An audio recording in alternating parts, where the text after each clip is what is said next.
Idol, may nagchat na naman sa ating kaibigan sa FB. Ang sabi niya, bakit daw gumagalaw yung rack niya sa steering rack, at ano daw ang pisang papalitan niya sa rack niya. Ito mga idol, kung bakit daw gumagalaw ito yung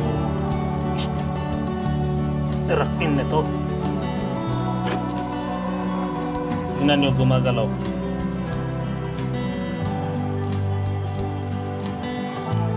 Oh, may punog pa.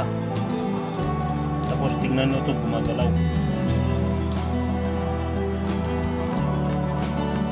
Oh.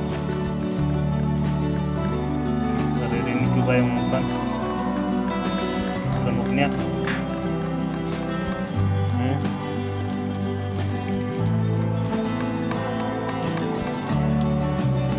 Sa ating kaibigan na nag-text kung ano ang sira dito at anong pisang papalitan, walang papalitan dito. Baka yung adjuster ay lumuwag, kusang lumuluwag, kaya ibalik mo lang at pitan mo. Yan ito mga idol. Yan, lagay mo yung spring, tapos lagay mo yung takip, yung adjust ano, yan.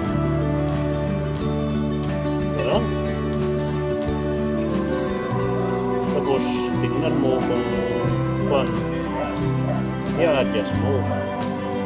Ito talaga yung pag-adjustan para hindi malikot ito, hindi tumutunog na. Tingnan mo, ikunigpitan pa yan ha. Oh, wala. Nawala. Ano kung igpitan ko to? Di lalong mawala. So ito lang mga kaibigan, ito lang dapat natin babantayan kung yung adjust. Pag lumuwag kasi ito,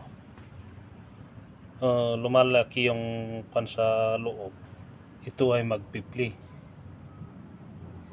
Ito magpipli ito pag maluluwagan to, lalo na kung tinanggal ito tapos hindi binalik yung spring, nakalimutan nyo, ay wala talagang kakalog ito.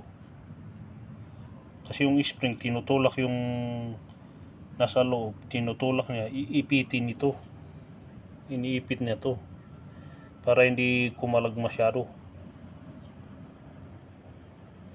So yan mga idol, thank you, salamat.